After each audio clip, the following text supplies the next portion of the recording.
안녕하세요. 저는 이혼을 겪고 아이를 키우며 씩씩하게 살고 있는 30대 워킹맘입니다.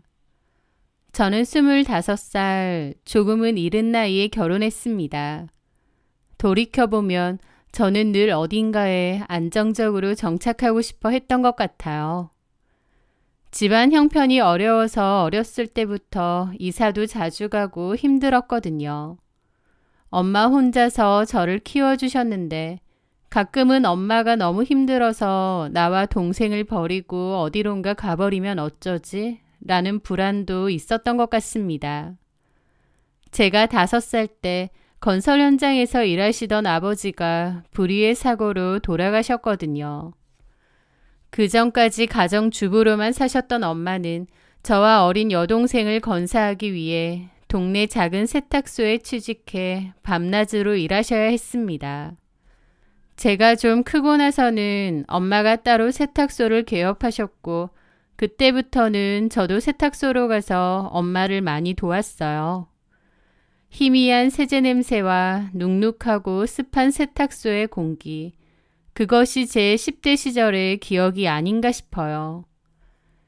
넉넉지 못한 형편의 상업고등학교로 진학을 했고 대학은 꿈도 꾸기 힘들었습니다. 사실 저는 요리하는 걸 좋아했고 조리학과 입시 요강을 찾아보기도 했어요. 대학에 가서 요리를 전문적으로 배워보고 싶었거든요. 하지만 빠듯한 살림에 힘들어하시는 엄마를 보며 그 꿈은 조용히 접어야 했습니다. 결국 저는 고등학교를 졸업하자마자 한 의류회사의 자재창고 관리직으로 취업해 월급의 대부분을 생활비에 보탰습니다. 적성도 아니었고 그저 돈을 벌려고 한 일이었기 때문에 팍팍하기도 하고 재미도 없었죠. 그런 현실 속에서 제 유일한 위안은 고등학교 때부터 만나온 남자친구인 하민준이었습니다. 꿈 많은 민준이를 보며 대리만족을 얻었다고 할까요? 민준이는 인디밴드에서 기타를 치며 뮤지션의 꿈을 키우고 있었거든요. 고등학교 축제 때 기타 하나를 들고 무대에 올라 자작곡을 부르던 그의 모습에 반한 이후로 저는 그의 가장 열렬한 팬이자 여자친구가 되었습니다. 제가 하루 종일 바삐 일하고 녹초가 되어 퇴근하면 민준이는 어김없이 회사 앞에서 저를 기다렸습니다. 퇴근 후 민준이와 함께 길거리에 서서 떡볶이도 먹고 커피를 한 잔 사서 공원에 앉아 이런저런 얘기를 할 때면 소소하지만 참 행복했었죠. 특히 민준이는 자신의 꿈에 대해서 얘기를 잘했는데 그 얘기가 참 듣기 좋았습니다. 소희야, 내가 나중에 큰 무대에 서게 되면 제일 앞자리는 무조건 네 거야, 항상. 알았지? 그래, 고마워. 응원 열심히 할게. 나 그런 거 하고 싶다. 멋지게 콘서트를 열어서 거기서 너한테 프로포즈도 하는 거지. 생각만 해도 좋네. 민준이의 눈빛은 반짝거렸고 저는 그런 열정이 좋았습니다. 다른 사람들은 그의 음악에 무관심했지만 저는 늘 그의 공연에 가서 박수를 쳐주고 그의 음악을 열심히 들어주었죠. 아직은 사람들이 민준이를 모르지만 언젠가는 다들 알게 될 거라고 그렇게 응원도 해주었습니다. 그러면서 저는 민준이에게 나름의 도움을 주려고도 많이 노력했어요. 제 월급도 워낙 작은 데다 생활비를 보태야 해서 여유가 없었지만 그 돈을 쪼개 민준이가 필요한 것들을 해주었습니다. 밥도 사고 옷도 사주고 신발도 사주고 제 나름대로는 뒷바라지를 한 거였죠. 그렇게 지내던 와중 저희에게는 생각지도 못하게 아이가 찾아왔습니다. 두 줄이 선명하게 그어진 테스트기를 확인한 순간 제 심장은 두려움과 기쁨이 묘하게 뒤섞이더라고요. 아직 결혼도 안 했는데 아이가 생겼으니 이를 어쩌나 싶기도 하면서도 또 한편으론 민준이와 결혼을 해서 행복한 가정을 꾸리고 싶은 마음도 있었으니까요. 고민 끝에 민준이에게 사실을 털어놓았는데 그의 첫 반응은 꽤나 당혹스러워 보였습니다. 평소에 늘 밝은 사람이었는데 제 임신 소식에 몹시 당황하고 굳은 얼굴이었기에 저도 심장이 철렁했죠. 하지만 민준이가 고민하다가 그러더라고요. 임신. 그래, 알았어. 걱정 마. 내가 책임질게. 우리 결혼하자. 나중에 결혼하려고 했었잖아. 그걸 좀 미리 한다고 생각하면 되니까. 그의 목소리에는 기쁨이나 설렘 대신 닥친 문제를 해결하려는 듯한 책임감만이 묻어났습니다. 저는 그래도 책임지겠다는 말이 고마웠고 민준이와의 결혼을 결심했습니다. 하지만 그 결심이 저를 구렁텅이로 밀어넣을지는 꿈에도 몰랐죠. 처음 찾아간 시댁의 반응은 싸늘하다 못해 얼음장 같더라고요. 어머님은 저희 엄마가 세탁소를 운영하신다는 말을 듣자마자 노골적으로 인상을 찌푸렸거든요. 세탁소? 아이고, 고생이 많으시겠네. 하면서도 마음에 안 드시는 듯 미간을 찌푸리시더라고요. 민준이에게 들었겠지만 우리는 대대로 교육자 집안이고 민준이네 형은 대기업 다니거든. 알지? 그런데 소희는 어느 학교 나왔어? 아마 민준이에게 들어서 제가 고졸이라는 걸 아실 텐데도 일부러 물어보시는 듯 했습니다. 저는 집안 형편 때문에 고등학교까지만 졸업했다고 말씀드렸는데 못 들을 걸 듣기라도 한 양 표정이 안 좋으시더라고요. 그리고는 저 들으라는 듯 혼잣말을 막 하시고요. 아이고, 환장하겠네. 뱃속에 애만 가지면 그만인가. 내가 미치겠다 아주. 그 말에 저는 고개를 푹 숙였고 죄인이 된 것 같은 기분을 느껴야 했습니다. 어쨌든 임신을 했기에 결혼은 허락해 주셨어요. 애당초 저를 마음에 안 들어 하셨기 때문에 결코 환영받지 못한 결혼이었고 시집살이도 당연한 일이었습니다. 어머님도 그렇지만 저보다 3살이 많았던 형님도 저를 몹시 무시했어요. 아주버님은 대기업에 다니고 있었고 형님과 원래 따로 나가서 살았는데요. 아주버님이 주식을 하면서 돈을 크게 날려먹었다고 했습니다.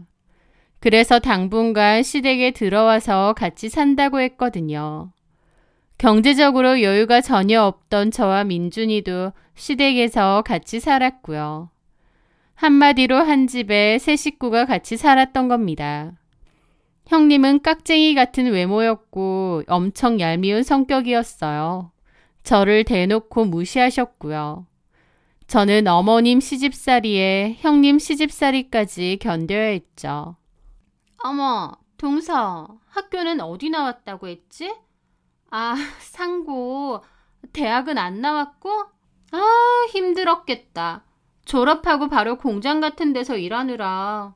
나는 주변에 그런 사람이 잘 없어서. 그래도 이만하면 동서 결혼 잘했네. 뭐 도련님 몰래 임신 일부러 계획하고 그런 건 아니지? 라는 식으로 저에게 모욕스러운 말도 서슴지 않았습니다. 어머님과 형님은 저를 없는 사람 취급하거나 혹은 무시하거나 둘 중에 하나였어요. 저는 그 사이에서 늘 주눅이 들었고 서글픈 기분을 느껴야 했습니다. 남편은 결혼 후에도 연습과 공연을 핑계로 매일같이 새벽에 술에 취해 들어왔거든요. 막상 결혼해보니 남편에게선 가장의 책임감이라고 눈을 씻어도 찾아볼 수 없었습니다. 남편은 제 생각 이상으로 철없고 무능력하고 무관심한 사람이었어요. 결혼 전에는 꿈도 많고 열정도 넘치고 모든 게 좋아 보였는데 막상 결혼하고 보니 의존적이고 생각도 없고 이기적인 마마보이 그 자체더라고요. 저는 임신한 몸으로 시댁의 무급 가정부가 되어야 했습니다. 새벽같이 일어나 온 가족의 아침상을 차리고 아주버님 출근 셔츠까지 다려야 했습니다. 가족들이 먹고 난 그릇을 홀로 치우고 온 가족의 빨래와 청소를 도맡는 것이 제 하루 일과였어요. 그맘때 형님도 임신을 하게 되었는데요. 저하고는 5개월 정도 차이가 났었죠. 똑같이 임신을 한 며느리였지만 대접은 아예 딴판이었습니다. 어머님은 형님을 위해서는 백화점에서 유기농 과일이며 한우, 값비싼 영양제를 사다 주셨어요. 저는 그런 거 구경도 못 해봤죠. 마치 저는 먹을 필요도 없다는 것처럼요. 게다가 제가 하루 종일 반복되는 가사일에 지쳐 있을 때면 어머님은 혀를 차며 구박도 하셨습니다. 아이고 유나는 옛날엔 밭일 하다가도 애 낳으러 가고 그랬다. 요즘 것들은 하여튼 너는 곱게 자란 것도 아니면서 왜 이렇게 골골대니? 그래서 애가 제대로 크겠어? 세 식구나 같이 사는 온 집안일을 저한테만 다 시키시면서도 어머님은 늘 저런 식으로 저를 구박하고 혼을 내셨어요. 저는 뭐라고 반박도 못하고 서러움의 눈물을 삼켜야만 했습니다. 게다가 산후조리원도 어머님의 구박 때문에 딱 일주일 있었어요. 제가 조심스럽게 2주 정도 있고 싶다고 말씀드렸다가 크게 한 소리를 하시더라고요. 참나, 남들 하는 건 다 하려고? 일주일이면 충분하지. 무슨 2주일씩이나? 그거 네 돈이니? 그 돈이 어디서 나온다고 2주일이나 있겠네 어쩌네 그딴 소리를 해. 참 뻔뻔도 하다. 니네 친정엄마한테 해달라고 하던지. 라면서 뭐라고 하시더라고요. 저는 결국 조리원에는 일주일 정도 있었고 집에 돌아온 후에도 그 어떤 도움 없이 혼자서 아이도 보고 집안일도 해야 했습니다. 하루가 빠듯할 정도로 정신이 없었고 출산 후였지만 살이 되려 쑥쑥 빠질 정도로 힘들었죠. 그런데 몇 달 후 형님도 아이를 출산하셨는데 형님은 무려 3주나 조리원에 가 계시더라고요.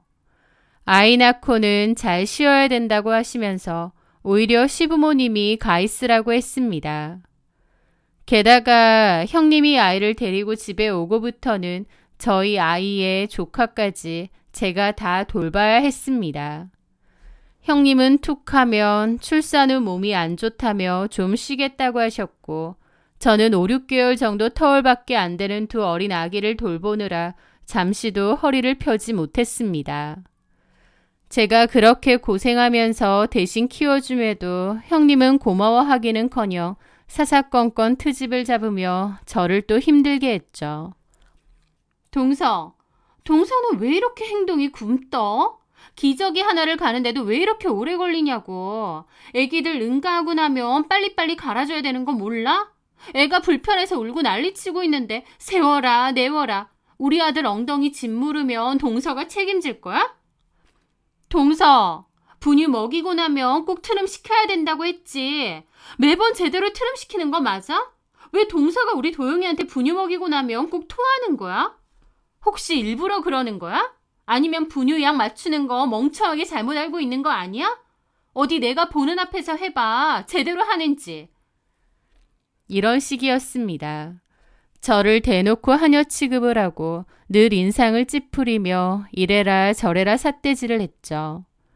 어머님은 말할 것도 없이 형님 편만 들면서 저를 같이 나무라셨습니다. 나중에는 어머님이랑 형님이 저를 괴롭히면서 스트레스를 푸나 라는 생각이 들 정도였어요. 제가 뭘 해도 마음에 안 들어 하고 미덥지 않아 하고 그러면서도 육아며 집안일은 다 저에게 넘기고 본인들은 편한 생활을 즐겼죠. 저는 몸도 마음도 너무 지쳤고 산후 우울증까지 겪으며 매일 밤 아기 이불에 얼굴을 묻고 울어야 했습니다. 그렇게 시간은 흐르고 흘러 결혼 생활 4년이 다 되었어요. 남편은 여전히 무명 뮤지션에 문화센터 같은 데서 노래 부르거나 공연하면서 받는 몇십만 원이 생활비의 전부였습니다. 여전히 시부모님에게 생활을 기대고 있었던 거죠. 남편은 더 이상 희망과 꿈이 가득한 사람이 아니었습니다. 부모님이 어쨌든 생활비 내주고 하니까 그저 현실에 안주하며 술과 불평으로 하루를 보내는 책임감 없는 가장일 뿐이었어요. 저는 아이가 좀 컸기에 어린이집에 맡기고 저라도 일을 하려고 했습니다. 하지만 남편도 시부모님도 반대를 하더군요. 애는 누가 보냐고요. 제가 일하러 나가버리면 집안일이나 형님네 아이 육아까지도 도와줄 사람이 없으니 저를 일도 못하게 막는 거였죠. 너무 힘들면서도 한편으론 그렇게 몇 년이나 살아서인지 적응된 채로 그렇게 꾸역꾸역 살아가고 있을 때였습니다. 그런 제 결혼 생활을 흔들 첫 번째 사건이 생겼죠. 저는 모처럼 딸아이와 함께 남편이 공연을 하는 곳을 방문하게 되었습니다. 그 근처에 볼 일이 있어서 갔다가 남편에게 말 안 하고 들른 것이었죠. 좀 놀래켜줄 생각도 있어서 그랬는데 거기서 저는 남편이 같은 밴드의 여자 보컬과 진한 스킨십을 하는 것을 목격했습니다. 딸아이의 손을 잡고 남편에게 작은 응원이라도 해주고 싶어 찾아간 건데 뜻밖에도 남편이 바람을 피는 현장을 목격하게 된 거죠.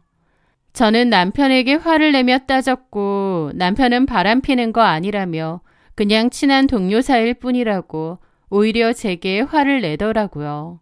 그냥 친한 동료 사이에 장난 좀 친 것뿐이잖아. 껴안고 뽀뽀하고 난리 부르스를 쳐놓고 그게 장난이야? 말소리 좀 줄여. 사람들 다 보잖아. 여기 내 직장이야. 쪽팔리게 진짜. 쪽팔려? 그런 짓 하다가 걸려놓고 큰 소리 나는 건 쪽팔려?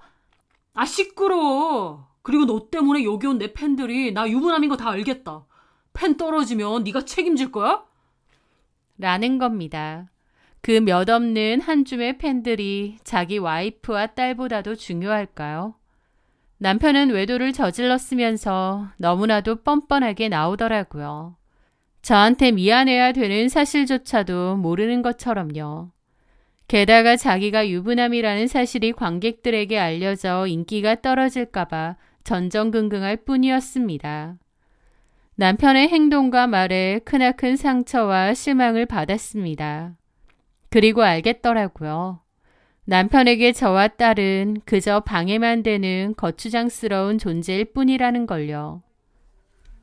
진짜 지겹다. 너랑 결혼하면서 내 인생도 조졌어. 차라리 그때 애를 지었어야 했는데 너랑 결혼하면서 내 인생도 꼬였다고. 라는 겁니다. 뻔히 옆에 딸도 있는데 저런 식으로 말하는 남편에게 경악했죠.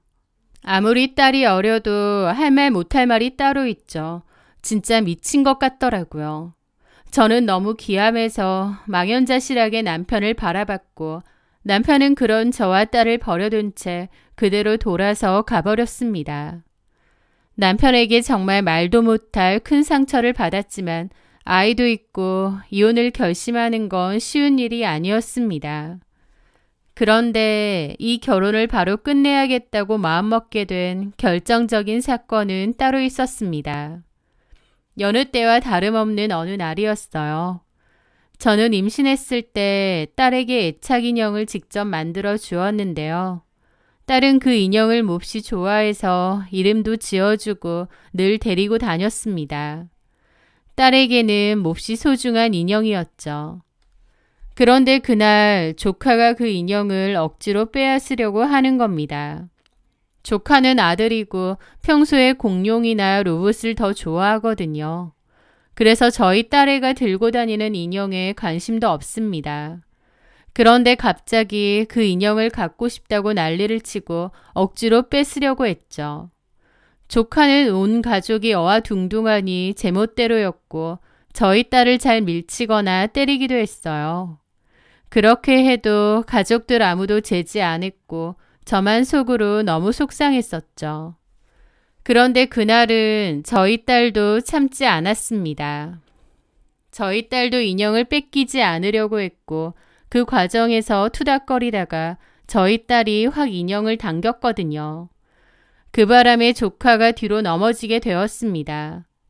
바닥에 머리를 살짝 부딪힌 조카가 찢어질 듯 울었고 그 울음소리에 방에 있던 어머님이 급하게 달려 나오더라고요.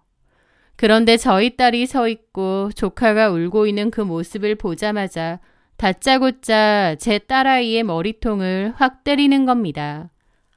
이놈의 기집애가 누굴 밀어 누굴! 어머님이 고함을 지름과 동시에 아이도 으앙하고 눈물을 터뜨렸는데 그걸 주방에서 지켜본 저도 너무 놀라 얼어붙었죠. 조카는 울면서 제 딸 손에 있는 인형을 달라고 징징거렸고 어머님은 울고 있는 제 딸 품에 있는 인형을 확 뺐더니 조카에게 주는 겁니다. 못돼 처먹은 게 누굴 닮아 이 모양이야. 그걸 본 순간 제 안에 무언가가 툭 하고 끊어졌습니다. 지난 4년간 켜켜이 쌓아왔던 서름과 모욕감, 억울함이 순식간에 터져버리는 느낌이었죠. 하나밖에 없는 제 목숨보다도 소중한 제 딸을 지켜주지 못했다는 죄책감과 내 아이까지 무시하고 건드렸다는 분노가 폭발했습니다. 저는 입고 있던 앞치마를 바닥에 패대기 치고 달려나와 울고 있는 딸을 와라 끌어안았어요. 그리고 결혼 후 처음으로 어머님을 쏘아보며 말했습니다. 제 목소리는 제가 생각해도 놀랍도록 차분하고 냉정하더라고요. 어머님 지금 제 딸 때리신 거죠? 어머님은 제 기세에 잠시 주춤했지만 이내 다시 독을 품고 소리쳤습니다. 그래 때렸다. 어디 싸가지 없이 동생을 밀고 있어. 애미가 저 모양이니 애도 똑같지. 하여튼 마음에 안 들어. 저는 자리에서 일어나 말했습니다. 그렇게 마음에 안 드신다면 나가드릴게요. 2번 다시는 어머님 아들 얼굴 볼 일도 이 집 문턱 넘을 일도 없습니다. 죽을 때까지 손녀 얼굴도 저도 안 보게 해드릴게요. 그걸 원하시는 거죠? 저는 그 말을 끝으로 아이를 안은 채 방으로 들어갔습니다. 그리고 아이의 옷가지와 기저귀, 그리고 제가 밤새워 만들어줬던 그 애착 인형을 낡은 가방에 쑤셔 넣었습니다. 어머님은 밖에서 소리 지르고 난리를 쳤는데 싹 무시하고 짐 챙겼습니다. 챙기고 보니 참 보잘것없더라고요. 지난 4년간의 내 삶이, 내 결혼 생활이 고작 이 짐가방 하나구나 싶었죠. 저는 거품 물고 난리치는 어머님을 뒤로하고 아이 데리고 나와 택시를 탔습니다. 그리고 바로 친정으로 갔죠. 짐 싸들고 아이와 함께 온 저를 본 친정엄마는 아무것도 묻지 않고 그저 저와 제 딸을 꼭 안아주셨습니다. 그 품에서야 저는 비로소 참았던 울음을 터뜨렸습니다. 한참을 울고 난 뒤 저는 남편에게 전화를 걸었습니다. 대낮이었는데도 남편은 술에 취해서 혀가 꼬인 목소리더라고요. 왜? 또 무슨 일인데? 이혼하자. 서류 준비해. 뭐라고? 이혼하자고. 제가 갑자기 이혼 통보를 하자 남편은 어버버 하더라고요. 저는 그 말을 끝으로 전화를 끊었습니다. 다음날 남편이 다시 전화가 왔고 자기 엄마랑 싸웠다더니 그것 때문에 이혼하자는 거냐고 묻더군요. 엄마가 그러는 거 하루 이틀도 아니고 들어보니 별일도 아닌데 왜 이 난리냐고 하면서요. 너한테나 별거 아니겠지. 나는 니네 엄마 니네 형수한테 인간 취급도 못 받고 살았어. 내 딸 생각해서 그냥 참고 살았는데 어제 니네 엄마가 내 딸한테 손찌검까지 하더라. 그런데도 이게 별게 아니야? 이게 별거 아닌 것 같으면 너는 그러고 살아. 나는 더 이상 너 같은 인간이랑 너네 가족들이랑 못 살겠으니까. 그런다고 이혼해? 그래. 너도 그랬잖아. 결혼 괜히 했다고. 후회한다고. 제 말에 남편은 지가 더 큰 소리를 내더라고요. 그래, 너 말 잘했다. 좋아, 이혼해. 누가 아쉬워? 나도 너 만나서 인생 꼬인 사람이야. 네가 임신해서 결혼하자고만 안 했어도 나 지금쯤 헐헐 날아다녔을 거라고. 이혼! 그래 해. 나야말로 땡큐다. 그렇게 남편과 저는 바로 협의혼을 준비했습니다.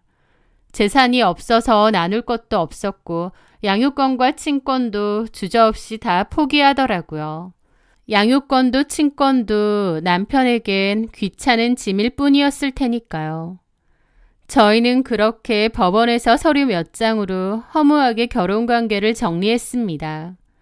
너무나도 쉽고 허무한 정리 끝에서 이걸 왜 못하고 참았을까 싶기도 하더라고요. 이혼 후 저는 아이를 어린이집에 보내고 일을 구했습니다. 친정에서 살기는 살아도 엄마에게 도움을 받을 수 있는 상황은 아니었기에 제 생활비는 제가 벌어야 했으니까요.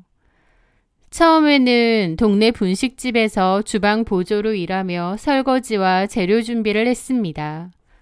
하루 종일 서서 일하다 보면 허리와 다리가 퉁퉁 부었지만 쉴 수 없었습니다. 그리고 비록 고되고 힘들다 해도 눈치 보며 무시당했던 시댁에서의 생활보다는 훨씬 낫더라고요.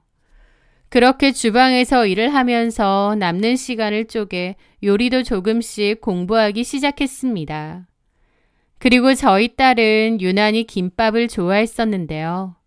그맘때 딸에게 건강하고 특별한 김밥을 싸줄 수 있게 레시피를 연구하기 시작했습니다.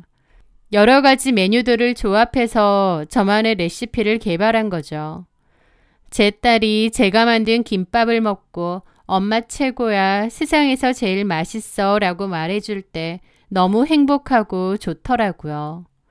저는 그렇게 아이에게 식사를 차려주면서 그 사진들을 제 개인 SNS에 하나둘 올리기 시작했습니다.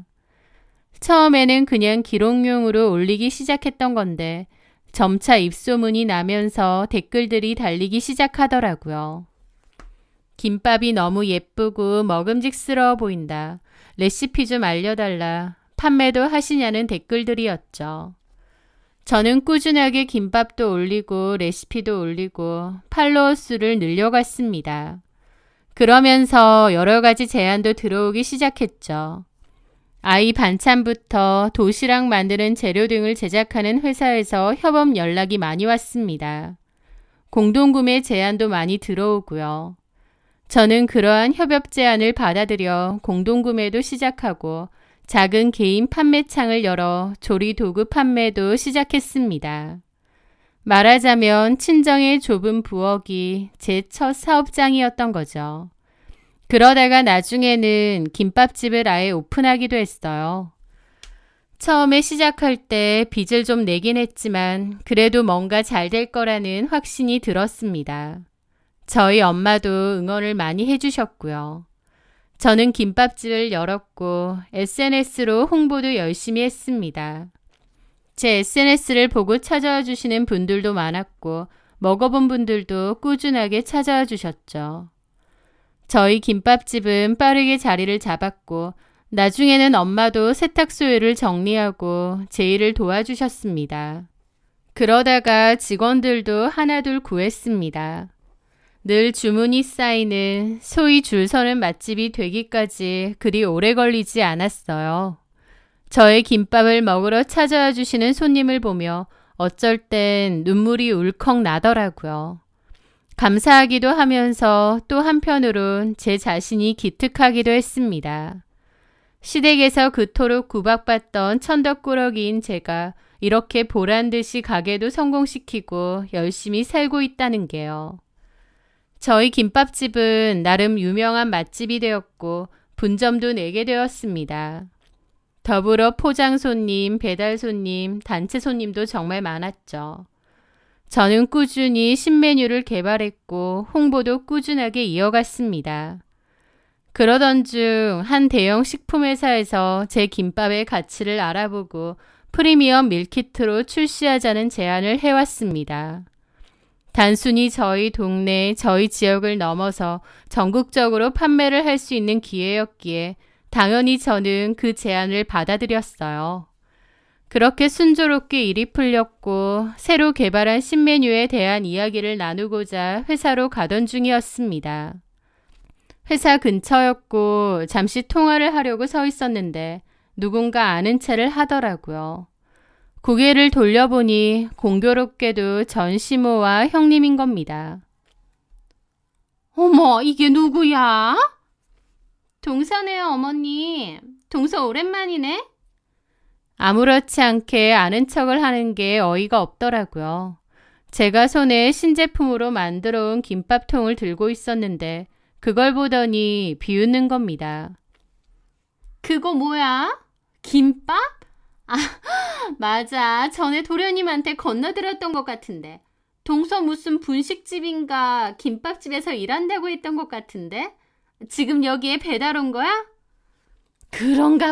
그런가 보다. 밥밖에 못하는 밥순이가 나가서 뭘 하겠니? 그래도 김밥집에는 취업돼서 다행이네. 라며 노골적으로 비웃는 겁니다. 어이가 없어서 그냥 무시하고 가려는데 그때 마침 상품 개발 팀장님이 오다가 저를 보고 반가워하며 다가오시더라고요.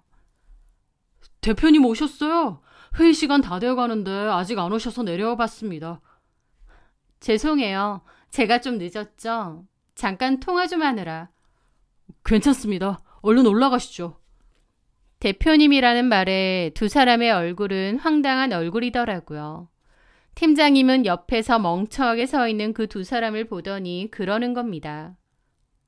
아, 같이 온 분들이신가요? 아니요, 신경 쓰지 마세요. 모르는 사람들이에요.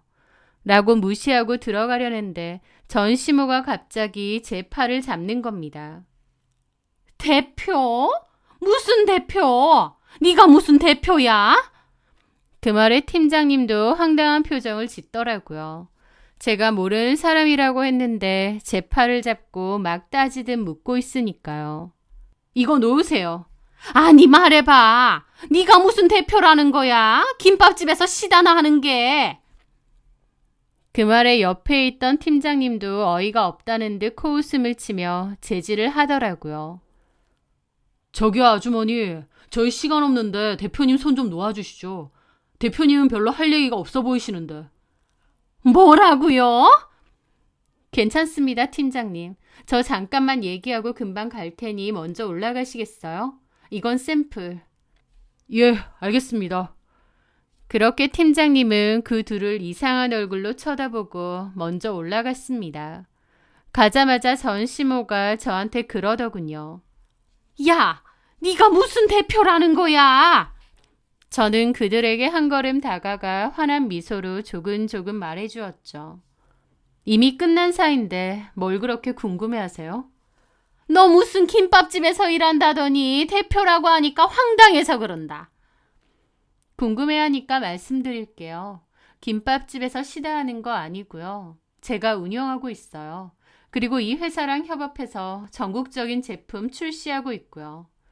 그쪽 집 나오고 나니 일이 아주 술술 풀려요. 그쪽 집에서 무시당하고 밥순이 취급받던 제가 이제는 대표님 소리 들으면서 이런 대기업하고 같이 일하잖아요. 아휴, 볼 것도 없으면서 사람 무시하는 거지 같은 집구석에서 왜 그렇게 참고 살았나 몰라. 뭐라고? 동서, 말이 너무 심한 거 아니야? 동서는 누가 동서야? 이혼한 지가 언젠데. 이제 와서 말인데 애 교육 똑바로 시켜. 부모가 싸가지가 없으니 애도 그렇겠지만 네 자식 손버릇 안 좋은 거 그거 지금 안 고치면 나중에 큰 코 다친다. 궁금한 거 끝났으면 이만 들어갈게요. 난 그쪽들처럼 한가한 사람이 아니라서. 저는 제 할 말하고 경악으로 굳어버린 두 사람을 뒤로 한 채 당당하게 본사 건물로 들어갔습니다. 그 후 한동안 잊고 지냈던 전 남편에게서 구질구질한 연락이 왔습니다. 모르는 번호로 걸려온 전화를 무심코 받았고 수화기 너머로 몇 년 만에 듣는 남편이 그러더라고요. 소희야, 나야 민준이. 잘 지내지? 무슨 일이야? 얘기 들었어. 너 요즘 되게 잘 나간다며? 돈도 엄청 잘 번다고 그러던데. 그 김밥 네가 만든 건지 몰랐어. 나도 몇 번 사 먹었는데 너무 신기하더라. 하긴 네가 음식도 잘하고 손맛도 좋고 그랬지. 그런데 그렇게 사업을 성공시키다니 난 네가 그런 쪽으로 감각이 있는지 몰랐어. 그 얘기 하려고 전화했어? 그래, 많이 먹어. 이만 끊을게. 잠깐만 소희야. 우리 혜진이는 잘 지내지? 라면서 갑자기 저희 딸 얘기하는데 기가 막히더라고요. 관심도 없었으면서 이제 와서 딸을 거론한다는 게요. 우리 혜진이? 애 필요 없다고 양육권이랑 친권부터 포기했던 게 넌데 이제 와서 무슨 우리 혜진이야? 미안해. 내가 진짜 철딱서니가 없었다. 나 요즘 너무 힘들고 안 좋아. 우리 엄마랑 형수님 만났다고 했지. 사실 엄마랑 형수님 은행 가서 추가 대출 되는지 그거 알아보고 오던 참이었어. 형이 또 사고 쳤거든. 저번엔 주식 때문에 그 돈을 날려놓고 이제는 코인에 미쳐가지고 그나마 남아있던 전세금까지 다 날렸는데, 아니 지네 전세금만 날리는 건 둘째치고 엄마 아빠한테까지 손을 벌려가지고 대출을 낸 거야. 아무리 형이라지만 그거 진짜 미친놈 아니야? 빚 때문에 우리 식구들 지금 길바닥 나앉게 생겼어. 진짜 환장하겠다니까. 라는데 어이가 없더라고요. 그 꼬라지가 됐다는 게 통쾌하면서도 한편으론 나더러 뭘 어쩌라는 건가 싶기도 한 겁니다. 누가 물어봤어? 그 얘기를 왜 하는데?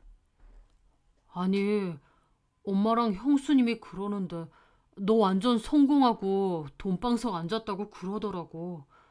엄마도 그때 일 너무 후회해. 너한테 그러지 말았어야 했는데. 손녀 임신해서 결혼했으면 우리가 잘해줬어야 되는데, 네가 이렇게 잘 될 줄 알았으면 너를 팍팍 밀어줬어야 되는데 말이야. 미안하다. 나도 그때 너무 어렸고 그 상황들이 너무 부담스러웠나 봐. 네가 뭘 한 게 없는데 뭐가 부담스러워. 고생은 내가 다 했는데. 나도 알지. 어쩌면 자기가 나한테는 복덩이 같은 존재였는데 내가 어리석었어. 나 밴드 접었어. 멤버들도 다 흩어지고 요즘은 그냥 일용직으로 공사장 전전하면서 근근히 먹고 살아. 근데 나도 몇 번 먹었던 그 김밥이 네 김밥이라고 하니까 너무 신기하잖아. 내가 전에 들었을 땐 네가 무슨 김밥집인지 분식집인지 그런 데서 일한다고 들었거든. 그래서 그러고 사는 줄 알았는데 너 진짜 대박이다. 소희야, 너랑 헤어져 보니 내가 얼마나 어리석었는지 알 것 같아. 우리 혜진이 생각해서 나 한 번만 다시 받아주면 안 될까? 우리 행복했을 때도 많았잖아. 그때는 돈이 없어서 사이가 좀 그랬지만 이제는 얘기가 다르잖아. 애한테도 아빠가 필요할 거고. 라는데 기가 막혔습니다. 마치 예전에 밴드 생활할 때 제가 본인을 위해 용돈 주고 도와줬던 것처럼 또다시 저에게 들러붙으려고 하는 겁니다. 와, 이런 뻔뻔하고 미친 기생충이 다 있나 싶더라고요. 그때는 저도 어리숙해서 몰랐지만 이제는 치떨리게 다 경험하고 다 아는데요. 사람을 완전 바보 호구로 보나 싶어서 열받더라고요. 그가 말을 마치고 제 대답을 기다리며 훌쩍이는 소리가 수화기 너머로 들려왔습니다. 긴 침묵 끝에 저는 차분하고 단호한 목소리로 입을 열었죠. 얘기 다 했어? 어? 어. 하민준 씨, 다시는 연락하지 마.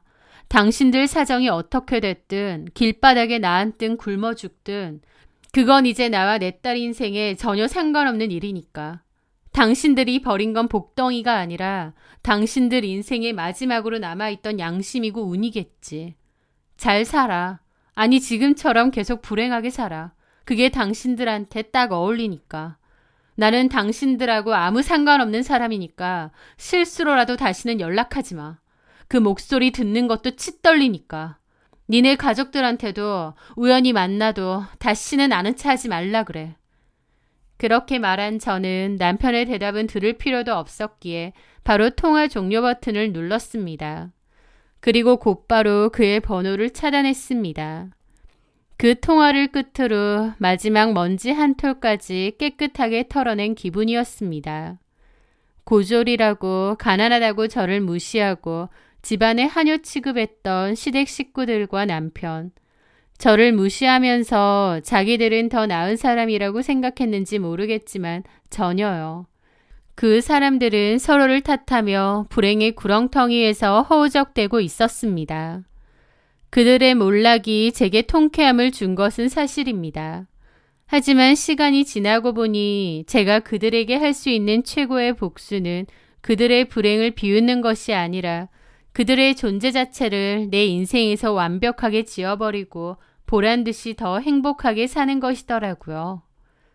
저에게 이혼은 끝이 아니라 진짜 제 인생을 살게 해준 새로운 시작이었습니다.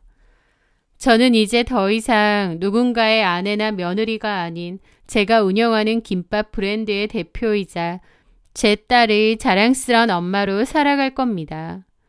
저에게 주어진 모든 것들에 감사하며 앞으로도 제 아이와 함께 더 열심히, 더 멋지게 살아가려고 해요. 제 사연 들어주셔서 감사합니다.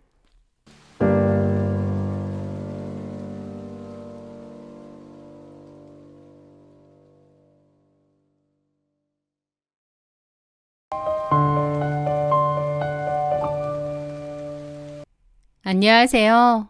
저는 7살 난 아들을 키우고 있는 30대 후반 여자입니다. 화장품 회사에서 MD로 일하며 제 일에 자부심을 느끼고 살던 저는 남들이 다 부러워할 만한 결혼도 했었습니다. 남편은 개인 사업을 하는 사람이었고 시댁도 꽤 부유한 편이었어요. 경제적으로 여유도 있었지만 무엇보다 저를 굉장히 좋아했던 사랑꾼이었습니다. 연애 때는 저를 공주님처럼 챙겨주기도 해서 주변에서 다들 부럽다고 할 정도였죠. 부모님 다음으로 저한테 이렇게 지극정성으로 온 마음을 다해주는 사람이라니. 저도 그 남자가 좋았고 결혼도 자연스레 약속하게 되었습니다.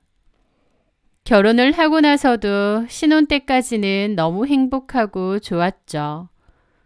결혼 후 3개월 만에 아이를 임신했고 남편은 결혼 후에 연애 때보다 더 지극정성으로 저에게 잘해주었습니다. 저도 남편에게 잘하려고 노력했고요. 시부모님도 쿨하고 좋으신 분들이었고 별다른 분란은 없었습니다. 눈에 넣어도 아프지 않을 예쁜 아들을 출산했고 1년 뒤 복직도 했는데요. 회사에서도 인정받으며 잘 다녔고 가정에서는 남편하고 사이 좋고 아이도 건강하게 잘 자라주었으니 걱정할 게 아무것도 없었죠. 모든 것이 완벽하게 굴러간다고 생각했고 제 삶이 꽤 성공적이고 안정적인 궤도에 올랐다고 생각했습니다. 또 앞으로도 계속 그럴 것이라고 믿었고요. 하지만 인생은 예고 없이 가장 잔인한 방식으로 뒤통수를 치는 것 같아요. 마치 그동안의 행복을 비웃기라도 하듯 그 사랑꾼이던 남편에게 가장 비참한 배신을 당해야 했거든요. 지금부터 제가 겪은 그 지독했던 이야기를 시작하려 합니다. 저희 부모님은 인품이 훌륭하신 분들이고 존경할 만한 분들이시긴 하지만 형편 자체는 넉넉하지 못했습니다. 가난했던 집안 형편에 부모님께 도움받기는 어려울 거란 생각이 있었기에 나름 공부를 꽤나 열심히 했었습니다.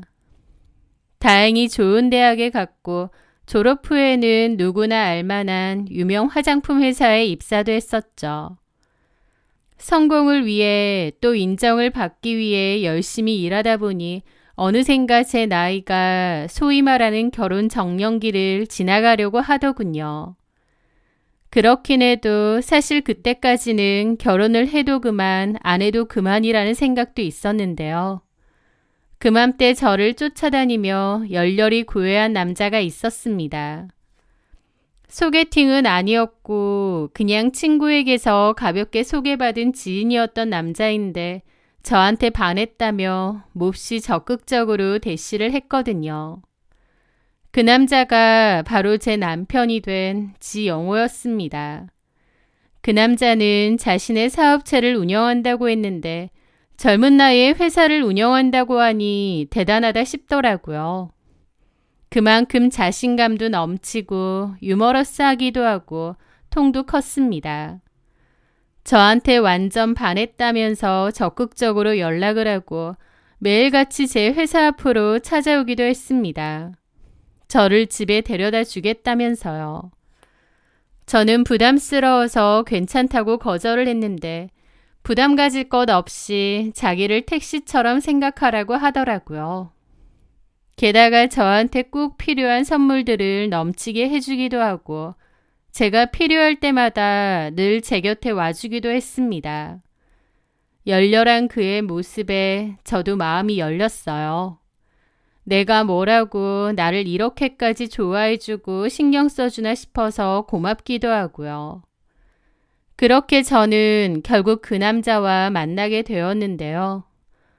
제가 마음을 열어준 게 너무 고맙다면서 자기가 정말 잘하겠다고 연애하는 동안 저를 공주처럼 아끼고 대접해 주더라고요. 저는 그럴 필요 없다고 했는데 정말 그 남자는 저에게 지극정성이었습니다. 저도 사실 그 전에 연애 경험이 두어 번 있긴 한데 저한테 이렇게까지 최선을 다하려는 사람은 처음 봤어요. 본인도 일도 많고 피곤하면서도 꼭 저를 집에 데려다 주고 필요한 일 있으면 늘 기사를 자처했고 싫은 티 한 번 낸 적 없습니다. 몸이 좀 안 좋다 한마디만 해도 약이며 죽이며 싸들고 저희 집을 왔고 제가 갖고 싶어 하는 건 그냥 흘린 말 한마디도 다 귀담아 듣고 사오더라고요. 심지어 저희 부모님의 생신, 결혼 기념일까지 챙겨주었습니다. 고급 호텔 레스토랑을 예약하거나 부모님께 호텔 케이크와 선물을 보내기도 했죠. 저뿐만 아니라 저희 부모님한테도 지극정성이니 저도 그 남자가 얼마나 좋았겠나요. 행복하게 연애를 했고 많은 사람의 축복 속에 결혼도 했습니다. 결혼 후에도 남편은 애정이 넘쳤습니다. 늘 저에게 예쁘다, 사랑한다는 말을 달고 살았고 저 역시도 넘치는 사랑에 너무 행복했습니다. 남편은 저를 무슨 깨지기라도 할 것 같은 유리구슬처럼 대했고 저도 그런 행동에 많이 익숙해지게 되었죠. 게다가 남편은 결혼 후에도 여전히 저희 친정 식구들에게도 잘했습니다. 저희 부모님이 사시는 낡은 빌라를 보고 사시는 게 불편할 것 같다며 8천만 원 가량을 들여 리모델링까지 해주었습니다. 부모님은 사이복이 있다고 좋아하셨고 주변 사람들은 모두 돈 많고 착한 데다 섬세하기까지 한 남자와 결혼한 저를 부러워했습니다. 그때만 해도 저 역시 제가 세상에서 가장 행복한 여자라고 믿어 의심치 않았어요. 하지만 그 찬란했던 행복은 결혼 4년이 되기도 전에 금이 가고 있었습니다. 너무 과한 것은 부족한 것만도 못하다는 말이 있죠. 사랑이 넘쳐나던 남편이었지만 언젠가부터 점차 저에게 무심해지고 시큰둥해지기 시작하더라고요. 눈에 띄게 말이죠. 막 열정적으로 사랑을 퍼붓다가 그 사랑이 빠르게 발약을 드러내는 것 같은 느낌이었다고나 할까요? 남편은 좀 눈에 띄게 퉁명해졌고 저를 대하는 게 쌀쌀 맞아졌으며 또 늦은 귀가가 잦아졌습니다. 저는 그맘때 아이를 키우며 회사 생활을 병행하느라 바빴는데 늘 밖으로 도는 남편과는 대화를 하는 일이 갈수록 줄어들었죠. 남편은 바쁘다는 핑계를 대며 집에 늦게 들어오거나 와도 씻고 그냥 자는 경우도 많았고요. 저도 사람인데 변해버린 남편의 모습에 섭섭하기도 하고 대화를 좀 하자고 얘기도 여러 번 했죠. 하지만 그럴 때마다 남편은 저를 좀 귀찮아하고 성가셔했습니다. 저 좋다고 그렇게 쫓아다니고 공주 대접할 땐 언제고 이제 와서 본인 마음이 식었다고 바로 차가워지는 걸 보니 황당하기도 하고 저 역시 남편에게 실망이 크고 섭섭했죠. 계속 공주 대접 해달라는 게 아니라 결혼 생활을 하고 있는 부부니까 알콩달콩 부부로서 행복하게 잘 살면 되는데 남편은 갑자기 무자르듯 뚝 하고 차가워졌으니까요. 혹시 남편에게 여자가 생긴 건가 싶기도 했습니다. 그렇지 않고서야 어떻게 이렇게까지 사람이 달라지나 싶잖아요. 그리고 혹시나 했던 저의 의심이 확신이 되기까지는 그리 오랜 시간이 걸리지 않았습니다.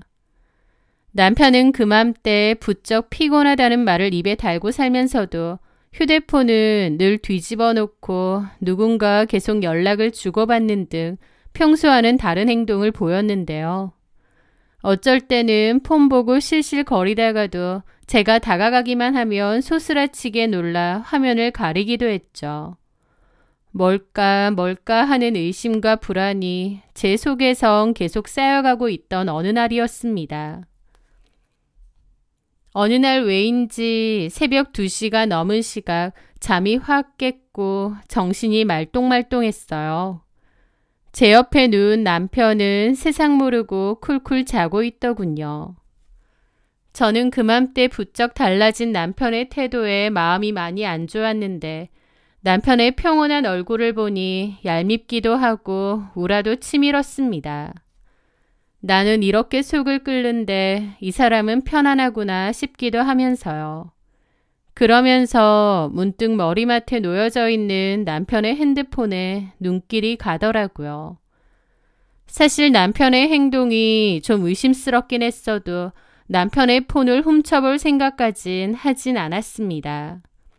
남편의 프라이버시를 존중하자라는 생각도 있었지만 사실은 제가 판도라의 상자를 열고 싶지 않았던 것 같아요.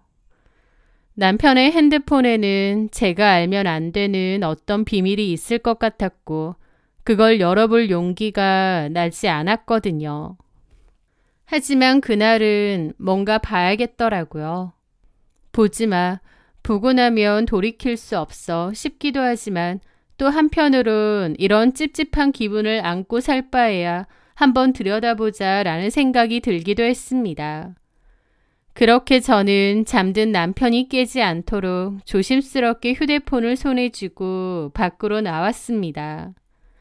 패턴은 알고 있었기에 푸는 것은 어렵지 않았습니다. 그리고 불 꺼진 거실에서 남편의 핸드폰을 조심스레 살펴보는데 메시지를 열어본 순간 숨이 턱 멎는 것 같더라고요. 그리 어렵지 않게 남편의 외도 증거를 찾아냈기 때문이죠. 남편은 제가 폰을 안 볼 성격이라는 걸 알았기 때문인지 아니면 들켜도 상관없다고 생각한 건지 모르겠는데 외도 증거들을 지울 생각도 없이 고스란히 다 놔뒀더라고요. 한재희라는 이름의 여자였고 그 여자는 남편의 외도 상대였습니다. 그 여자는 속옷만 입고 자신의 방처럼 보이는 곳에서 영상을 찍어 남편에게 보냈더라고요. 자기야, 이거 자기가 선물해준 속옷인데 어때? 잘 어울리지? 라고 보낸 영상이었습니다. 남편은 그 영상에 조만간 여행 갈 때 꼭 입고 와라, 너무 보고 싶다, 지금 달려가고 싶다 등등의 메시지를 보냈고요. 기가 막히더라고요. 남편의 외도 사실을 이런 식으로 알게 될 줄은 꿈에도 몰랐으니까요. 그리고 한재희라는 이름이 뭔가 낯이 익은 겁니다. 가만 생각해보니 한재희는 남편 회사의 여직원인 것 같더라고요. 전에 남편이 얘기를 할 때 이름을 얼핏 들었던 기억이 났거든요. 떨리는 손으로 그들의 대화를 쭉 살펴보니 최소 3개월 이상이 된 관계였습니다. 사랑해, 또 보고 싶어, 여행 가자 등등 애정이 뚝뚝 묻어나는 대화들이 가득했죠. 남편은 마치 과거의 저에게 했듯이 그 여자에게 지극정성이었습니다. 그 여자가 해달라는 거 다 해주고 선물도 아낌없이 사주고 심지어 그 여자가 부르면 금방 달려갔더라고요. 저와 저희 아들이 버젓이 집에 있는데도 남편은 그 여자가 부르면 망설임 없이 그 여자를 만나러 달려갔던 겁니다. 저도 남편이 회사 일로 갑자기 나가야 된다고 하면 그냥 갔다 오라고 하고 별말 안 하는 성격이었다 보니 이렇게 대담하게 불륜을 즐기고 있는 줄은 몰랐습니다. 부들부들 떨리는 손으로 휴대폰을 쥔 채 지옥 같은 시간을 보냈습니다. 거실 소파에 웅크리고 앉아 해가 뜰 때까지 멍하니 창밖만 바라보았습니다. 눈물조차 나지 않더라고요. 너무 큰 충격은 오히려 사람을 무감각하게 만든다는 것을 그때 처음 알았습니다.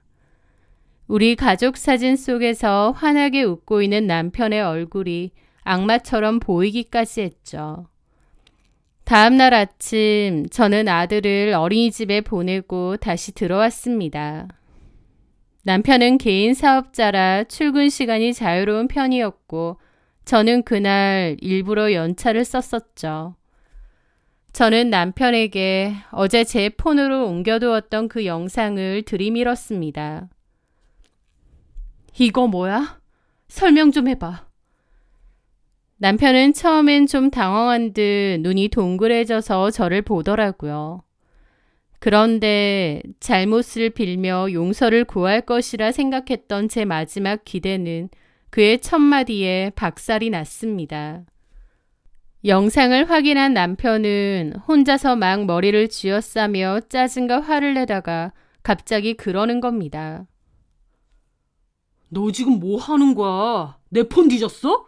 왜 남의 폰을 함부로 뒤져? 너 의부증 환자야? 라고요.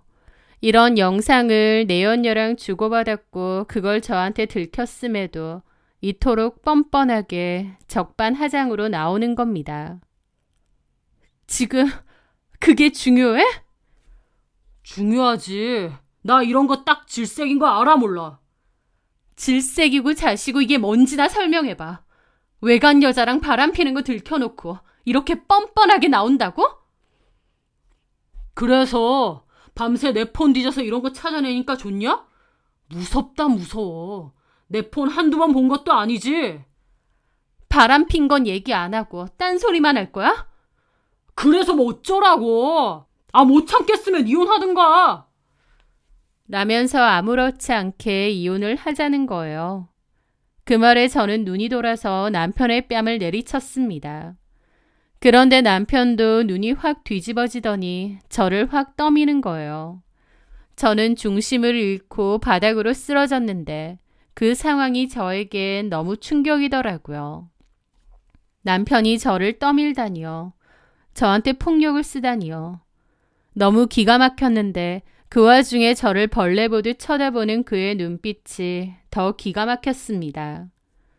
그 순간 알겠더군요. 남편의 눈에 저는 더 이상 사랑하는 아내가 아니었습니다. 그저 귀찮고 성가시고 사라졌으면 좋겠는 그런 존재일 뿐이었어요. 그래서 저한테 이토록 함부로 하는 것이었죠. 너무 어이가 없었는데 남편은 지가 더 난리를 치며 욕설까지 하더니 그대로 집 밖으로 나가버렸습니다. 너무 기막히고 절망적인 상황 속에서 몇 시간이고 거실에 앉아 있었어요. 이게 정말 나한테 일어난 일인가 싶어서 눈물밖에 안 나더라고요. 남편은 그날 집에도 들어오지 않았습니다. 그리고 남편은 저한테 들키고 나니 차라리 잘 됐다는 식으로 나오면서 이혼을 요구하기 시작했어요. 남편은 상간녀에게 완전 눈이 돌아있는 상황이었습니다. 남편이 저에게 얼마나 열렬히 구애를 하고 들이댔었는지 알기에 한번 누군가에게 빠지면 불도저 같은 인간인 걸 알기에 이제는 그 상대가 내가 아닌 상간녀로 바뀌었구나 싶더라고요. 저를 한 사람으로서 사랑하고 아끼고 그러는 줄 알았는데 상대가 바뀌고 나니 저한테는 정말 쓰레기처럼 구는 겁니다. 아내이자 자기 아들의 엄마인 저에게 정말 너무하더라고요. 저도 남편이 이런 인간인 줄 몰랐어요. 하지만 그럼에도 미련할지 모르지만 가정을 지키고 싶었습니다. 어린 아들을 위해서라도 남편을 돌려놓고 싶은 마음이 컸어요. 그리고 제 마음 한편에도 남편이 다시 돌아올 거라는, 다시 예전의 착한 남편으로 돌아올 거라는 어리석은 믿음과 기대가 남아 있었습니다. 나를 그토록 사랑한다고 하고 좋아했던 남편이었기에 다시 돌아올 수 있지 않을까라는 헛된 믿음이 남아 있었던 거죠. 남편이 저를 떠밀기까지 했는데도 저는 어리석게도 남편을 기다리고 있었던 겁니다. 하지만 남편은 끊임없이 이혼을 요구했어요. 집요하게요. 저는 남편이 도저히 설득이 안 되니 상간녀에게 만나자고 연락했습니다. 남편의 폰에서 그 여자의 핸드폰 번호를 알아냈었거든요. 그 여자는 뜻밖의 순순히 알겠다고 했습니다. 저는 약속 장소인 카페에 가면서도 무슨 말을 해야 할지 수없이 고민하게 되었습니다. 하지만 막상 카페 주차장에 도착하고 나서 카페 안으로 들어갈 수가 없었어요. 왜냐면 주차장에는 남편 차가 있었고 거기에서 남편과 그 상간녀가 함께 내렸거든요. 저는 그 여자에게 둘이서 얘기를 하자고 했고 그 여자도 알겠다고 했지만 보란 듯이 제 남편을 데리고 온 겁니다. 남편은 조수석 문을 열어주었고 그 여자가 내렸어요. 둘이서 무슨 카페 데이트라도 온 것처럼 다정하게 안으로 들어가는데 그 모습을 본 순간 저는 더 이상 얘기할 필요도 저 여자를 굳이 만날 필요도 없겠구나 라는 것을 깨달았습니다. 그 모습에 제 안에 있던 마지막 희망의 끈이 끊어지는 것을 느꼈거든요. 아, 저 남자는 이제 내 남자가 아니구나. 내가 저 둘 앞에 나타나면 오히려 비참한 꼴만 나겠구나 느낀 거죠. 그래서 저는 참담한 하지만 뭔가 정리된 듯한 기분으로 다시 차를 빼서 카페를 나와버렸습니다. 저는 조용히 상간소송을 진행했어요. 남편은 그 와중에도 저에게 계속 이혼을 요구했습니다. 저는 남편이 너무 괘씸해서 이혼은 안 해주고 상간소송만 하려고 했어요. 그런데 남편은 저에게 나쁘지 않은 조건을 제시할 테니 이혼해달라고 하더라고요. 그 여자에게 푹 빠진 남편은 하루라도 빨리 저를 정리하고 그 여자에게 가고 싶은 모양이었습니다. 한때는 저돌적으로 저에게 사랑을 표현했던 그 남자였는데 다른 여자한테 빠지고 보니 그런 것들이 얼마나 의미가 없는지 깨달았죠. 여자한테 미친 남편 놈은 아내도 자식도 의리도 아무것도 없었습니다. 어쨌든 저는 일단은 상간소송 먼저 준비했습니다. 그런데 소장을 받은 상간녀가 저에게 전화가 왔어요. 미안함이라고 눈꼽만치도 찾아볼 수 없는 뻔뻔한 말투로 그러더군요. 소장 받았어요.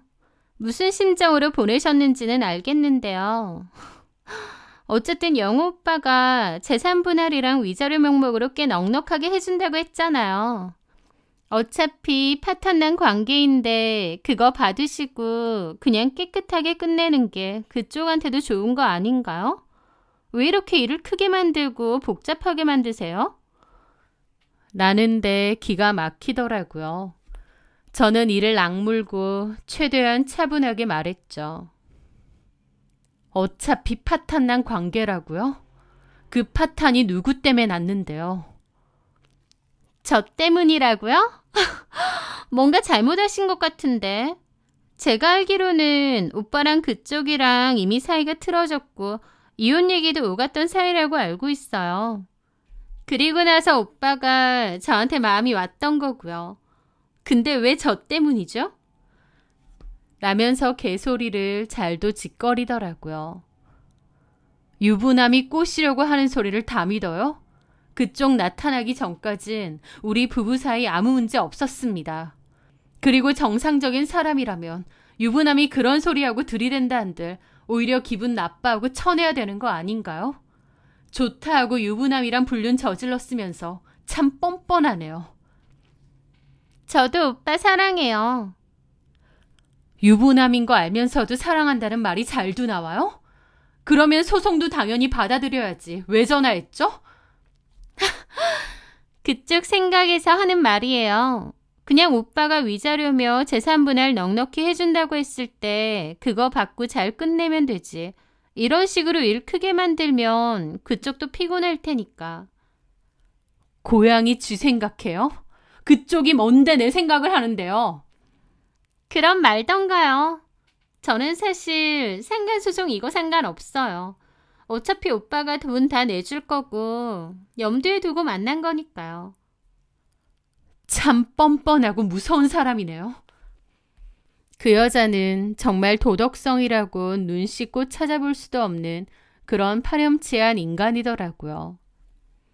어차피 파탄난 관계고 이혼도 시간 문제였다는데 차라리 오빠랑 저랑 이렇게 된 거 알게 돼서 그 김에 위자료랑 재산분할도 넉넉히 받게 되니 오히려 좋은 거 아닌가요? 들어보니 결혼한 지 4년 조금 넘었다는데 보통은 10년 정도는 돼야 재산분할이든 뭐든 있다던데요. 4년밖에 결혼 생활 안 하고 그 위자료의 재산분할이면 제법 재미 보신 거 아닌가요? 그 말에 저는 완전 폭발했죠. 야, 좋게 해주는 것도 한계가 있어. 개소리 작작짓거려. 이거 완전 미친년 아니야? 뭐라고요? 개소리? 미친년? 그래. 어차피 파탄난 관계? 유부남이랑 놀아난 네 입에서 할 말은 아니지. 너 같으면 이게 재밌겠니? 지금은 뭐나 된 것처럼 구는데 나중에 땅 치고 후회나 하지 마. 남의 눈에 눈물 내는 거 아니야. 나중에 큰 코 다쳐. 그건 제가 알아서 할게요. 그래, 알아서 하고 다시는 이딴 전화하지 마. 유부남이랑 놀아놨으면 상가소송 당하는 것도 당연하고 위자료도 제대로 준비해. 알았니? 절대 합의 없고 무조건 너한테 다 받아낼 거니까. 저는 그렇게 끊었는데 얼마나 속이 뒤집어지고 화가 나던지요. 그 여자아는 꼬라지가 너무 열받아서 진짜 이혼은 안 해주고 싶은 생각도 있었습니다. 그런데 남편은 아이를 생각해서 최대치의 재산분할을 해주겠다고 나오더라고요. 사실 저도 변호사와 상담을 많이 해봤지만 결혼기간이 짧아서 재산분할은 어렵고 위자료 받아봤자 몇 천이잖아요. 법적으로 싸워봤자 나한테 남는 거 없을 거고 이미 끝난 마당에 차라리 재산분할 받고 에라이 더러운 것들아 하고 끝내는 게 낫지 않을까 싶었습니다. 제 주변에서도 다들 그렇게 하라고 했고요. 너무 억울하고 분통 터지지만 이렇게 질질 끌고 가는 건 역시도 저한테 하등 좋을 게 없다는 판단이었습니다. 그리고 그 상간녀도 지금은 기세 등등하지만 남편의 사랑과 애정이라는 게 결국 유통기한이 짧다는 걸 안 저였기에 그 둘의 사랑도 그리 오래가진 않을 것 같았습니다. 그 둘이 알아서 지지고 볶고 살듯 마음대로 하라고 하고 나는 그냥 여기서 빠져나가자 그런 생각을 했던 것 같아요. 많이 지치기도 했고요. 결국 저는 남편의 합의이혼에 응했고 도장을 찍었습니다. 충분한 재산분할도 받고 위자료도 받아냈지만 그럼에도 이혼 후 한동안은 지독한 우울감에 시달렸습니다. 사람에 대한 배신감, 실망, 그 상간녀에 대한 분노 등 복잡한 심경이 얽히고 설켜 잠을 잘 수도 밥을 먹을 수도 없었습니다. 하지만 아이를 생각해서라도 계속 슬퍼하고 있을 순 없더라고요. 그리고 남편과 그 여자를 생각해서라도 무너질 순 없었습니다. 누구 좋으라고요. 저는 독하게 마음먹고 운동하고 회사 다니고 육아를 병행하며 바쁘고 치열하게 살았습니다. 잡생각을 할 수도 없게끔 미친 듯이 바쁘게 살았죠. 사람이 몸을 바삐 움직이니까 부정적인 생각을 안 하게 되고 괜찮더라고요. 시간이 흐르면서 그래, 내가 쓰레기 같은 인간들한테 당하긴 했지만 그래도 받을 거 받고 이혼했으니 최악은 아니다. 우리 아들이 있었으니 이 결혼이 나에게 주는 것도 분명히 있다라고 최대한 좋게 생각하고 넘어갔습니다. 그렇게 이혼을 하고도 1년이 가까이 됐을 때였어요. 어느 늦은 밤 전 남편이 뜬금없이 전화가 왔습니다. 양육비 때문에 연락처는 지우지 않았는데 갑자기 연락이 온 거죠. 뭔가 해서 받아보니 잔뜩 술에 취해 혀가 꼬인 목소리로 그러더군요. 민정아, 나야 용호. 잘 지내?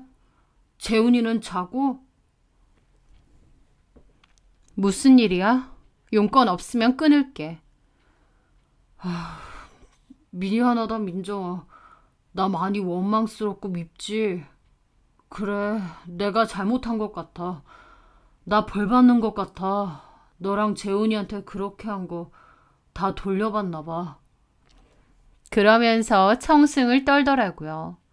들어보니 남편은 한재희와 반년도 살지 않고 헤어졌다고 했습니다. 그 이유가 기가 막혔어요. 알고 보니 한재희는 다른 남자의 아이를 임신한 상태였다고 했습니다.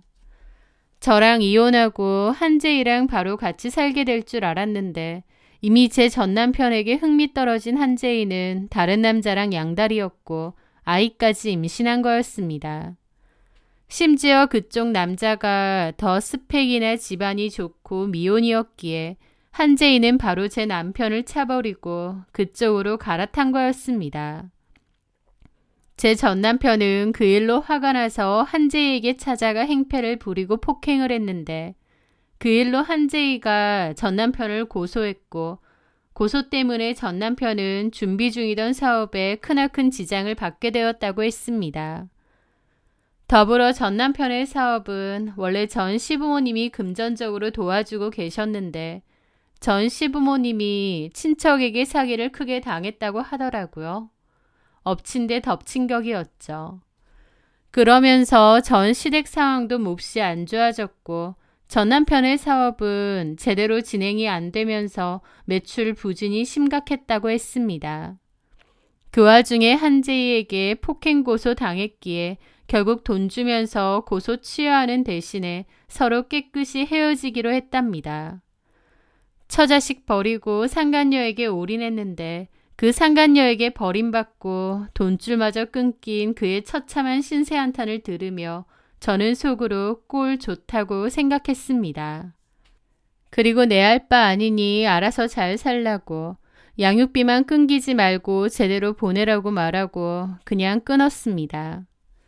남편은 그 뒤로도 몇 번 저에게 다시 재결합이니 뭐니 했는데 말도 안 되는 헛소리죠. 애도 못 보게 하기 전에 그만하라고 경고했고 그 후에 남편도 더 이상 얘기하지 않고 찌그러져 살더라고요. 전 남편의 경제 상황은 갈수록 악화되어서 상황이 몹시 안 좋다는 것만 전해 들었는데 그냥 꼬시다고 더 확 망해버리라는 생각을 했던 것 같아요. 하여튼 그렇게 또 몇 년이 흘렀고 저는 이사를 갔었습니다. 저희 아들은 7살이 되었죠. 그러다가 아들이 다니는 유치원에 한 엄마가 주축이 되어 아파트 모임을 만들었습니다. 저보고도 오라고 하더라고요. 저희 아이가 다니는 유치원은 어린이집과 유치원이 같이 운영되고 있었는데요. 그 어린이집 겸 유치원을 다니고 있는 저희 아파트 엄마들끼리 모임을 만든 거죠. 2살부터 7살까지 다양한 연령대의 아이를 둔 애기 엄마들이 모여 육아 정보도 나누고 커피도 한잔하는 소소한 모임이었습니다. 저는 회사 생활로 바빠서 간 적이 없었는데요. 아들에게도 동네 친구를 만들어주고 싶기도 하고 또 그 모임장 친구가 워낙 적극적으로 저한테 오라고 하기에 한번 참여하기로 했습니다. 모임 장소는 아파트 상가에 있는 브런치 카페였죠. 그런데 저는 그 모임 장소에서 꿈에도 생각지 못한 인물과 마주쳤습니다. 늦게 출근이 가능했던 날 아이 등원을 시키고 돌아와 그 모임 장소에 가게 되었는데요. 그중 어떤 여자를 보고 걸음을 멈췄습니다. 저 여자가 여기 왜 있지 싶어서 너무 황당하더라고요. 네, 바로 상간녀 한재희였습니다. 분명 그 여자가 맞았어요. 그 여자의 딸은 어린이집에 다니고 있고 두 돌이 지났다고 하더군요. 이혼하고 근 3년 만에 그 여자를 봤는데 심장이 철렁 내려앉는 것 같았습니다. 제 가정을 망가뜨린 그녀가 아무 일 없었다는 듯 값비싼 브랜드의 원피스를 입고 다른 엄마들과 웃고 떠들고 있는 거예요. 전과 달리 옷이나 헤어스타일도 엄청 고상한 척 입었더라고요. 그래봤자 과거에 이상한 속옷 입고 유부남한테 영상이나 보냈던 주제에 말이죠. 저는 그 여자에게서 눈을 뗄 수가 없었습니다. 그 여자는 전화통화만 했기에 제 얼굴을 몰랐겠죠. 하지만 저는 그 여자의 사진, 영상, 심지어 멀리서 보긴 했지만 실물도 봤잖아요. 모를 수가 없었죠. 저는 조용히 입 다물고 그 여자를 지켜봤습니다. 그 여자는 이 모임에 자주 나왔었는지 다른 애기 엄마들하고도 친해 보이더라고요. 자기 남편이 얼마나 다정한지, 자기 딸이 얼마나 똘똘하고 예쁜지에 대해서 늘어놓고 이번 달 말에 가족끼리 발리로 여행을 갈 거라면서 자랑을 하고 있었습니다. 그 꼴을 보니 과거가 떠오르더라고요. 남의 가정 파탄시켜 놓은 것도 모자라 저한테 전화하면서 그랬죠. 재산분할 넉넉히 받고 이혼하니까 재미 좀 보지 않았느냐고요. 그 뻔뻔한 소리를 짓거려 놓고도 제 전남편은 반년도 안 돼서 버리고 이제는 다른 남자 꼬셔내서 아무렇지 않게 잘 먹고 잘 살고 있다니. 그 꼬라지를 보는데 제 안에서 차가운 결심이 서더라고요. 아, 이건 복수의 기회다 싶었죠. 저는 자리에서 일어나 다른 엄마들이 모두 있는 자리에서 그녀에게로 똑바로 걸어갔습니다. 제가 갑자기 그 여자 옆에 서자 다른 엄마들도 어리둥절해 하더라고요. 그 여자도 마찬가지고요. 저는 웃으며 그 여자에게 말했습니다. 재밌니? 제 물음에 순간 카페 안의 모든 대화가 멈추고 분위기는 얼어붙었습니다. 그 여자는 눈이 동그래져서 황당한 얼굴로 저를 쳐다보더라고요. 네? 누구세요? 저를 초대했던 모임장 친구가 놀라서 저한테 그러더라고요. 재훈 엄마, 왜 그래요? 시연 엄마랑 아는 사이예요? 시연? 아, 딸 이름이 시연이야. 제가 그렇게 말하자 한재희도 미간을 확 찌푸리더라고요. 저기요, 누구신데요? 모임장님, 이 사람 누구예요? 저는 비웃으며 말했습니다. 한재희 씨, 내 목소리 벌써 까먹었어? 우리 통화도 했었잖아. 네? 내 이름 이민정이야. 기억나? 3년 전인가? 네가 내 남편하고 바람펴서 내가 너한테 상간소송 걸었잖아. 그거 취하해달라고 네가 나한테 전화했었잖아. 네가 그때 뭘 했더라? 어차피 파탄난 혼인관계인데 위자료라도 넉넉히 받게 해주니 고마워하랬나? 제 말에 그녀는 제가 누군지 알게 됐는지 얼굴이 새하얗게 질렸습니다. 다른 엄마들도 입이 떡 벌어졌죠. 저는 멈추지 않았습니다. 내 남편이랑 바람나서 나 이혼시키고 바로 내 남편이랑 재혼하나 했더니 다른 남자애 임신해서 그 남자랑 결혼했다며? 그의 이름이 시연이야? 와, 우리 어떻게 이렇게 또 만나지? 이 아파트 사는진 전혀 몰랐네. 내가 그때 말했지. 말 함부로 하지 말라고. 나중에 큰 코 다친다고. 그것 봐. 이렇게 다시 만나잖아?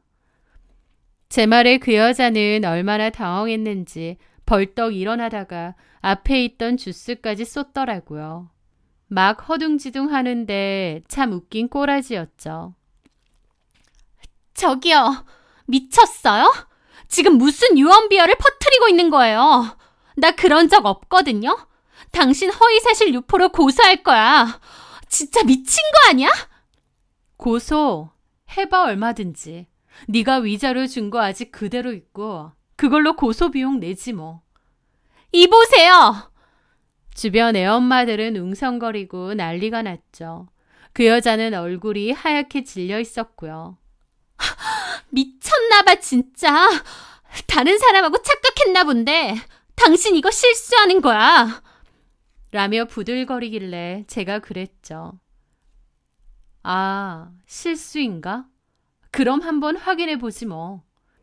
저는 그 자리에서 휴대폰을 꺼내 몇 년간 지우지 않고 보관해온 저장 드라이브를 열었습니다. 과거 증거 영상들을 드라이브에다 보관해놨거든요. 그리고 모든 엄마들이 보는 앞에서 그날 남편의 휴대폰에서 봤던 그녀가 속옷만 입고 남편에게 보냈던 그 영상을 재생했습니다. 여러분들이 좀 봐주시겠어요? 이분이 영상 속 저분 맞는 것 같죠? 제 전남편한테 이런 영상을 보냈더라고요. 제가 영상을 틀자 엄마들은 순식간에 경악했습니다. 그 여자는 질겁하며 제 폰을 확 뺐더라고요. 당신 미쳤어? 내놔, 내 폰. 하지만 그 여자는 바닥에 제 폰을 집어 던졌습니다. 놀라서 부들거리는 꼬라지를 보니 오히려 더 우습더군요. 저 역시도 테이블 위에 있는 그 여자 폰을 똑같이 들어서 바닥에 집어 던졌습니다. 이래야 쌤쌤이지. 제 바로 옆에 있던 엄마는 경악하며 그러더라고요. 시언엄마, 이거 진짜야? 미쳤어요? 저 아니에요. 이 여자가 말도 안 되는 소리를 하는 거예요. 뭐가 아니야. 시언엄마 맞더만. 세상에, 유부남이라 미친 거 아니야? 그러면서 뻔뻔하게 세상에 우리 아들이랑 같은 어린이집 다녀서 친하게 지냈더니 알고 보니 상간녀야? 너무 기막힌다 정말. 엄마들은 난리가 났는데 한재이는 아무 말도 하지 못했습니다. 새하얗게 질린 얼굴로 입술만 파르르 떨고 있었죠. 엄마들은 더럽다면서 저런 짓하고 아무렇지 않게 지내느냐니 비난을 쏟아내기 시작했습니다. 어떻게 저런 여자가 우리 애랑 같은 어린이집을 다녀? 나 이거 원장님한테 바로 말해야겠어. 남의 가정 파탄 내놓고 그렇게 지는 행복하다고 자랑질하고 다닌 거야? 미쳤네 진짜. 무슨 낯짝으로. 엄마들은 한재이를 향해 삿대질을 시작했습니다. 모든 것이 탄로나자 한재이는 완전 패닉에 빠진 것 같았고 정신없이 가방을 챙겨 밖으로 나가려고 하더라고요. 그런데 가방을 너무 세게 당긴 바람에 옆사람 커피가 와르르 쏟아졌고 놀라서 가방도 떨어뜨렸죠. 그 여자의 명품 가방이 바닥에 나뒹굴며 립스틱과 지갑 같은 소지품들이 사방으로 흩어졌습니다. 그 여자는 비난을 들으며 정신이 나간 채로 그것들을 대충 주워 담고는 울부짖으며 카페 밖으로 도망쳤습니다. 그날 있었던 일은 순식간에 동네에 퍼졌습니다. 모임에 있던 한 엄마가 익명으로 올린 땡땡 어린이집 맘모임의 불륜녀 정체라는 제목의 글은 아파트 카페까지 올라왔죠. 그 여자를 유추한 사람들은 상간녀 주제에 뻔뻔하다, 과거가 장난 아니다 등 그녀의 모든 것을 조롱하는 댓글을 썼습니다. 결국 그 여자의 남편도 모든 사실을 알게 된 모양이었어요. 그 일로 동네가 뒤집어졌고 결국 그 여자의 남편이 그 여자에게 이혼 소송을 걸었습니다. 아이도 직접 키우겠다고 했다는 걸 건너서 듣게 되었죠. 물론 저도 피해는 있었습니다. 저 역시도 동네에서 입방아에 오르내렸죠.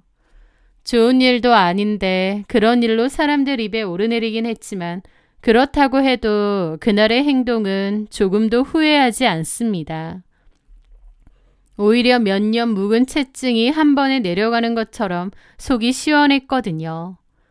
다만 저희 아이에게는 피해가 갈 것 같아서 유치원은 다른 곳으로 옮기기로 했습니다. 남의 눈에 눈물을 내면 제 눈에서는 피눈물이 흐른다는 것. 저는 그 당연한 진리를 그 상간녀에게 제 손으로 직접 확인시켜 주었습니다. 저한테 전화해서 자기 덕분에 재산 분할이며 위자료며 더 챙긴 거 아니냐는 정신나간 소리를 했던 그 여자. 그때는 마치 제 우위에 선 듯 저를 조롱하고 우월감을 느꼈던 모양인데 그때 본인이 했던 그 행동이 어떻게 돌아왔는지 톡톡히 알게 되었을 겁니다. 소문이 좀 피곤하긴 하지만 어쨌든 저는 가해자도 아니고 피해자일 뿐이잖아요. 제가 좀 더 당당하게 어깨 피고 살려고 합니다. 제가 잘못한 게 없는데 위축되고 움츠러들 필요는 없으니까요. 훌훌 털어내고 지내자고 하면서도 늘 마음 한켠엔 억울하고 열받는 기분이 있었는데 그날 그렇게 한바탕 하고 나니 속이 다 시원해졌습니다.